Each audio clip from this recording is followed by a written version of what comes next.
For a personal story, I think I'll talk about my La Vida Loca when I was living in the Barrio Chicano gang lifestyle. Just kidding. I was born and raised in Hilo, which is super different from Los Angeles, but I did get involved with the wrong group of people while I was living there for some time. I was attending the Kamehameha schools in Hilo, which is probably one of the better schools in Hawaii. And instead of focusing on my studies and focusing on sports and other things that you should be focusing on when you're 14 or 13, I chose to focus in on my friends who, like I said, were not the best group of friends that I could have chosen.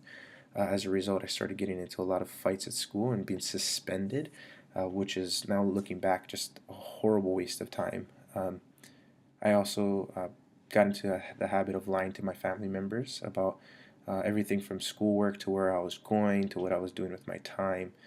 And I started getting involved in some minor drug use. I started smoking pakalolo, marijuana, and partaking of that kind of a lifestyle. And it never really phased me at the time, kind of like that gang lifestyle didn't really phase Louis for some time until something kind of snapped him out of it. And for me, that was when my grandmother finally approached me with tears in her eyes, and she's an old Hawaiian lady, so it wasn't just tears; she was also beating the crud out of me.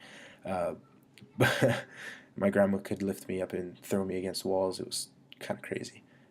But as a result of that encounter with my grandmother, it helped to really uh, remind me of what it is I was supposed to be doing with my life, and it helped to kind of open my eyes a little bit to where I was going. And as a result of that, I was kicked out of my grandma's house in Hilo and sent to live with my uncle in Eva Beach in Oahu, and he's probably the only other person on earth that I fear as much as my grandma. He's a 6'2", 250-pound Hawaiian guy. Doesn't like to play jokes. He's not much of a talker, and I think he hates me. Uh, but we're a lot better now. But it was a really good turning point for my life, and I learned a lot about myself in that season, and I learned what it is that I wanted to do with my life and what I definitely did not want to do with my life. Kind of like what Louis learned in his story as well. So I think that's it, and yeah.